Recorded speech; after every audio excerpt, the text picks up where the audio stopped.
আজ আমরা শিখব অ্যাডোবি ফটোশপ 2020 ভার্সনের দুটো সহজ পদ্ধতির সাহায্যে ব্যাকগ্রাউন্ড রিমুভ করা। এখানে বলে রাখি, যাদের অ্যাডোবি ফটোশপ 2020 ভার্সনটি নেই তাদের জন্য ভিডিও ডেসক্রিপশনে একটা লিংক দেওয়া আছে, আপনার ইচ্ছা করলে ফ্রি সফটওয়্যারটি ডাউনলোড করে নিতে পারেন। তাহলে আমরা শুরু করি। আমরা এই ছবিটা ওপেন করছি, এর জন্য আমাদের একটা মাত্র লেয়ার আছে। লেয়ার অপশনে আমরা প্রথমে এটার একটা ডুপ্লিকেট লেয়ার তৈরি করব। ডুপ্লিকেট লেয়ার তৈরি করার জন্য আমরা কন্ট্রোল জে বাটনে চাপ দেব। এটা অবশ্যই সিলেক্ট থাকা অবস্থায় কন্ট্রোল জে বাটনে চাপ দিলে আমাদের নতুন একটা লেয়ার চলে আসবে। ঠিক আছে, এখন আমাদের প্রথম যে লেয়ারটা আছে ব্যাকগ্রাউন্ড লেয়ার, যেটা এটা চোখ আইকনটাকে আমরা হাইড করে দেব। এখন আমাদের যে প্রপার্টিজ এর মধ্যে কুইক অ্যাকশন আছে, তো যাদের এই যে প্রপার্টিজ এটা যদি আমাদের এখানে না থাকে তাহলে আমরা কি করব, এই যে উইন্ডোতে যাব। উইন্ডোতে গেলে আমরা অনেক কিছু এখানে নিয়ে আসতে পারবো। আমরা এই যে লেয়ারটা প্রথমে নিয়ে আসছি, তারপর প্রপার্টিজ এর আইকনটাকে আমরা চেক মার্কস দিয়ে দিলে এটা এখানে চলে আসবে। ঠিক আছে, তো আমরা এই কুইক অ্যাকশনে ক্লিক করব। মাউসের লেফট বাটনে ক্লিক করলে আমাদের রিমুভ ব্যাকগ্রাউন্ড, এটাতে আমরা মাউসের লেফট বাটনে ক্লিক করলাম। দেখেন একটু সময় নিচ্ছে, এখন আমাদের ব্যাকগ্রাউন্ডটা রিমুভ হয়ে গেল। আমরা একটু জুম করে দেখি কি হয়, কি অবস্থায় আছে। দেখেন এই জায়গাটা কিন্তু আসলে আমাদের কিন্তু চুল অনেকগুলোই কিন্তু কেটে গেছে। দেখেন আমি এটা একটু করে দেখি, আমাদের ছিল হচ্ছে এই অবস্থা, কিন্তু হয়েছে হচ্ছে আমাদের এই অবস্থা। তবে এই যে ছোট ছোট যে চুলগুলো ছিল এগুলো কিন্তু আমাদের কেটে গেছে। এখন এই ছোট ছোট যে চুলগুলো আছে এইগুলো আসলে আমরা একটু তৈরি করব। ঠিক আছে, আমি এটার জন্য এটার আমরা একটা নতুন একটা ব্যাকগ্রাউন্ড নিয়ে আসি, তাহলে আমাদের আরো সুন্দর দেখা যাবে, ক্লিয়ার ভাবে আমরা বুঝতে পারবো। এটার জন্য আমরা এই বাটনটায় চাপ দেব। ক্রিয়েট নিউ ফিল আর অ্যাডজাস্টমেন্ট লেয়ারে আমরা চাপ দিলে আমাদের নতুন একটা লেয়ার নিয়ে আসবো। নতুন লেয়ার নিয়ে আসে এখান থেকে আমরা একটা সলিড কালার দেব। সলিড কালারে আমরা চাপ দিলে আমরা যে কোনো কালার নিতে পারি। আমরা এই কালারটা রাখি, বা এদিকে যে কোনো একটা কালার, এই কালারটা দিলাম। বাটনে চাপ দিলাম, নতুন একটা লেয়ার চলে আসছে। এই লেয়ারটাকে আমরা মাউসের লেফট বাটন চেপে ধরে ড্র্যাগ করে নিচে নিয়ে আসবো, মাঝখানে নিয়ে আসবো। মাঝখানে নিয়ে আসলে এই চলে আসলো। এখন এই লেয়ারটা আমাদের উপরে চলে আসলো, উপরে ছবিটা চলে আসলো, আমাদের ছবিটা আসলো। এখন আমাদের এই জায়গাটা একটু চুল চলে গেছে, আর যেটা বলছিলাম যে এখানে আমাদের কিছু কেটে গেছে, তাই না? এখন এই চুলগুলোকে আমরা নিয়ে আসবো। এটা নিয়ে আসার জন্য আমরা এটাতে চাপ দেব। এটা হচ্ছে ব্রাশ। ব্রাশের মধ্যে অনেকগুলো অপশন আছে, আমরা প্রথমে যেটা আছে ব্রাশ টুল, এটা দিয়ে আমরা রাখলাম। ঠিক আছে, এটা আমরা রেখে ব্রাশ আমরা নতুন একটা লেয়ার নেব। অবশ্যই এই বাটনে চাপ দিলে আমাদের ক্রিয়েট আ নিউ লেয়ার, নতুন একটা লেয়ার চলে আসবে। এটাকে আমাদের চেক মার্কস দেওয়া থাকে।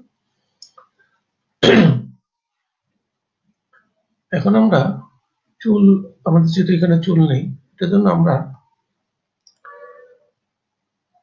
ব্রাশ সাইজটা আমাদের এখানে 1 দেওয়া আছে, 1ই সম্ভবত হবে। আমরা তারপরে বাড়াই দিতে পারি। 1 দিলে কি অবস্থা হয়, আমাদের প্রথমে এই ব্রাশটা দেওয়া আছে এটাই থাকবে, সমস্যা নেই। আপনারা এগুলো চেঞ্জ করে নিতে পারেন নিজের সুবিধা মতো। আমরা একটু জুম করে নিই।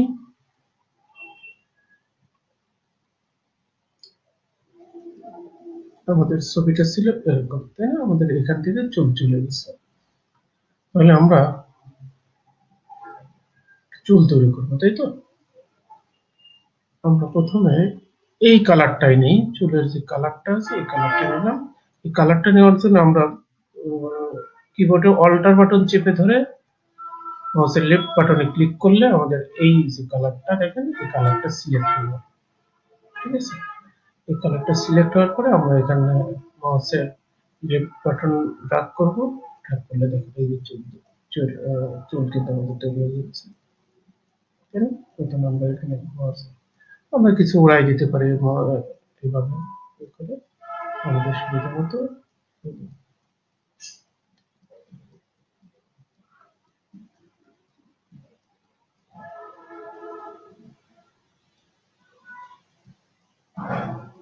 এটা অনেকক্ষণ ধরে আরো সময় নিয়ে একটু সাবধানে আমরা করলে সুন্দরভাবে কিন্তু এখানে কিছু চুল চলে গেছে।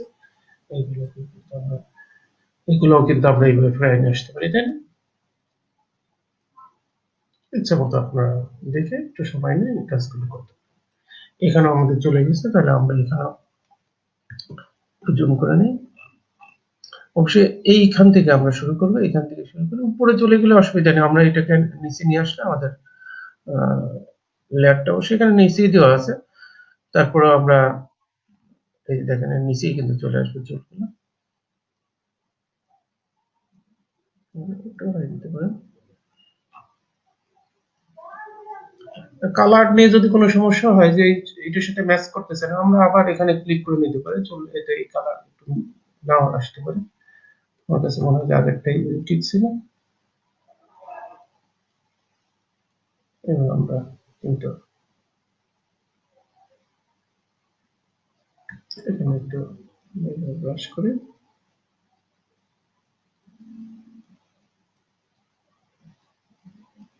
একটু এইভাবে দিলে আমাদের খুব সহজে কিন্তু আমাদের মোটামুটি সুন্দর লাগতেছে, তাই না? চুলগুলো এভাবে দিলে আচ্ছা। তাহলে এটা আশা করি সবাই বুঝতে পারছেন। এভাবে আমরা খুব সহজে করতে পারি। আমরা আরেকটা পদ্ধতি দেখব। সবগুলো ব্যাকগ্রাউন্ড আসলে এইভাবে রিমুভ করা যাবে না, কিছু কিছুতে আমাদের একটু প্রবলেম হবে। আমরা এই জন্য আরেকটা নতুন টাইপের একটা পিকচার নিই।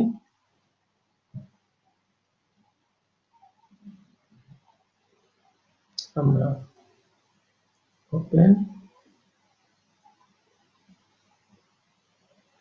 এই ছবিটা নিয়ে দেখি।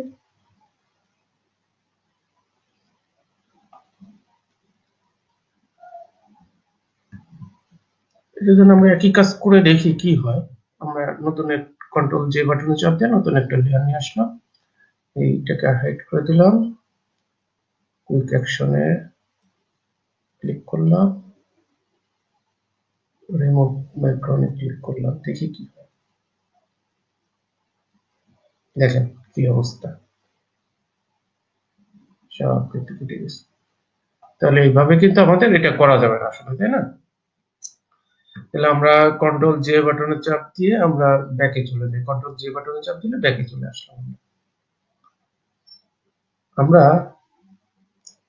এই অবস্থায় থাক, এটা চোখ আইকনটা হাইড করা থাকে, এটাই থাকবে। এখন আমরা ব্যাকগ্রাউন্ড ইরেজার যে টুলটা আছে এটাতে চাই, দেখি এটাতে কিভাবে করা যায়।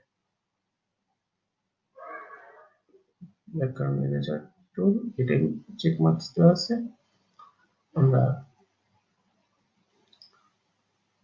এই অবস্থায় রাখবো। আমাদের এখানে সেটিংসটা এরকম ভাবে থাক, লিমিট ডিসকন্টিনিউয়াস, টলারেন্স 30 থাক, 30 টলারেন্স থাকা অবস্থা। আমরা টলারেন্সটা আমাদের ছবির অনুযায়ী আসলে আমরা বাড়ায় নেব বা কমায় নেব। আমি একটু দেখেন, টলারেন্স যদি আমি বেশি দিই তাহলে কি অবস্থা হয়, একটু বেশি দিয়ে দেখেন। টলারেন্স বেশি দিলে আমাদের কিন্তু এই যে ছবির ভিতরে এই যে ছবির এইগুলো কিন্তু কেটে যাচ্ছে। আর যদি আমি একটু কমাই দিয়ে দেখি, কন্ট্রোল জে বাটনে চাপ দিয়ে ব্যাকে চলে আসলাম, 30% দিয়ে দেখি।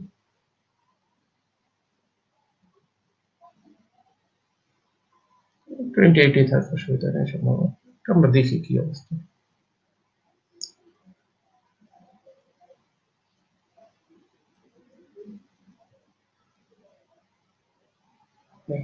কিন্তু আমরা এই যে ভিতরে শুধু এই কালারটাই কিন্তু আমরা এরেজ হচ্ছে, ভিতরের যে এই ছবির এইগুলো কিন্তু আমাদের ইউজ হচ্ছে না। তাহলে আমরা 28% নিয়ে আসলে আমাদের হচ্ছে। ব্রাশ সাইজটা আপনার ইচ্ছে করলে ছোট বড় করে নিতে পারেন।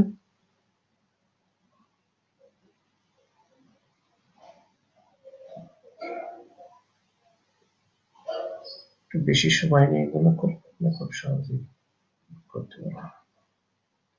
এখন দেখেন এই কালারটা কিন্তু আমাদের রিমুভ হচ্ছে না, কারণ এটা আবার অন্য টাইপের। এইটার উপর আমরা ক্লিক করবো, মাউসের লেফট বাটন ক্লিক করে ধরে, তারপরে কিন্তু আমরা মাউসের লেফট বাটন ক্লিক করে ধরে রাখতে হবে। ধরে রাখলে আমাদের এবার কিন্তু এখানে যে কালার গুলো আছে সেগুলো আমাদের এই কালারটা হচ্ছে এইটা কালার, কারণ আমরা এই কালারটাকে সিলেক্ট করছি। এখন দেখেন আসলে আমাদের একটু জুম করে দেখি আমাদের কেমন হচ্ছে কাজটা, একটু জুম করে। এই জায়গাটা কিন্তু আসলে আমাদের একদম সুন্দরভাবে কিন্তু রিমুভ হচ্ছে না। এটার জন্য এই কাজটাকে যদি আমরা প্রফেশনাল করতে চাই, আসলে আমাদের কি করতে হবে, এই কাজগুলো আমরা পেন টুল দিয়ে করতে হবে, কারণ পেন টুল দিয়ে এইগুলো যদি আমরা এডিট করতে যাই তাহলে এগুলো কেটে যাবে। মানে এখন এইগুলো আমরা সুন্দরভাবে কাজ করার জন্য আমরা পেন টুল দিয়ে করবো, কারণ পেন টুল দিয়ে আসলে সবচেয়ে একদম অ্যাকুরেট ভাবে ব্যাকগ্রাউন্ড রিমুভ করা যায়। তাহলে আমরা এখন পেন টুলটা নিই।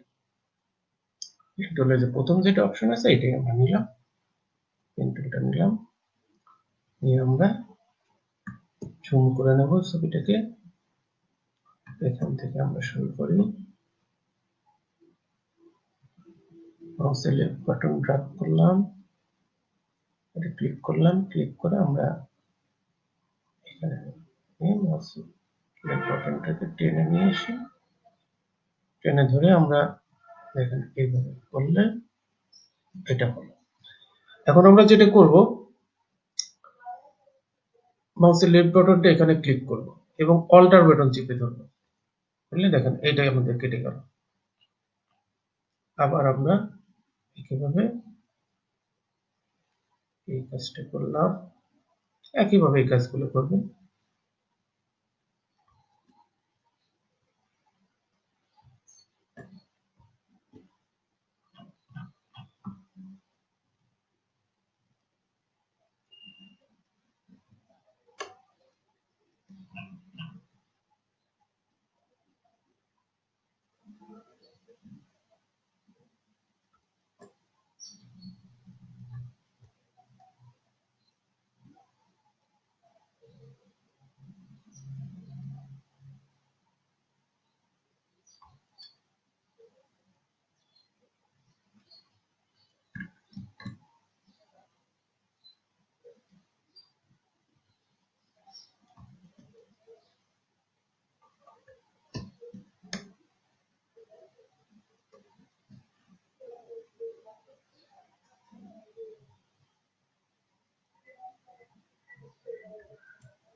এখান থেকে একটু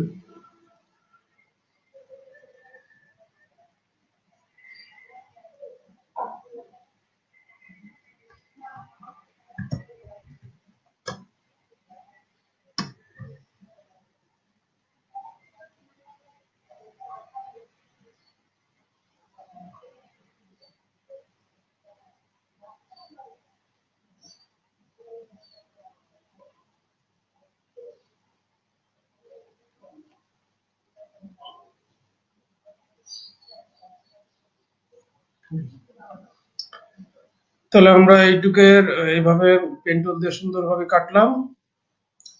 এখন আমরা মাউসের রাইট বাটনে ক্লিক করব, মাউসের রাইট বাটনে ক্লিক করে মেক সিলেকশন এই অপশনটাকে আমরা ক্লিক করব। ক্লিক করলে আমাদের ফেদার রেডিয়াস আপনারা 0.5ও দিতে পারেন বা একটু কমও দিতে পারেন, 0 করলেও সমস্যা নেই, 0 করে দিই। রেডিয়াস আসলে আমাদের এখানে না দিলেও চলবে। আমরা ওকে বাটনে চাপ দিলে আমাদের এটা সিলেক্ট হয়ে গেল। এখন আমরা এই ভিতরের অংশটুকু সিলেক্ট হলো, আমরা যদি এখন রিমুভ তো করবো বাইরের অংশটুকু। এখন বাইরের অংশটুকু রিমুভ করার জন্য আমরা কিবোর্ড থেকে কন্ট্রোল শিফট আই বাটনে চাপ দিতে পারি, অথবা আমরা সিলেক্ট এখান থেকেই যাই, প্রথম দিকে ইনভার্স যে দেওয়া আছে আমরা এটা আমরা ক্লিক করলে আমাদের বাইরের অংশটা সিলেক্ট হয়ে গেল। এখন আমরা কিবোর্ডের ডিলিট বাটনে চাপ দিলে এটা আমরা ডিলিট হয়ে গেল। এখন এটাকে আমরা ডিসিলেক্ট করার জন্য কন্ট্রোল ডি তে চাপ দিলে এটা ডিসিলেক্ট হয়ে গেল। দেখেন এটা কিন্তু খুব সুন্দরভাবে আমাদের ব্যাকগ্রাউন্ডটা রিমুভ হয়ে গেল। ঠিক আছে, এখন এটা আমরা সেভ করে নিতে পারি। সেভ অ্যাজ দিলে আমাদের যে কোনো আমরা পিএনজি তে সেভ করতে পারি বা জেপিজি তে সেভ করতে পারি। ঠিক আছে, তো আশা করি ভিডিওটা ভালো লেগেছে। যদি ভালো লাগে আপনারা কমেন্ট করতে পারেন। তো ঠিক আছে, আজকের মতো এখানেই। সবাই ভালো থাকেন। আল্লাহ হাফেজ।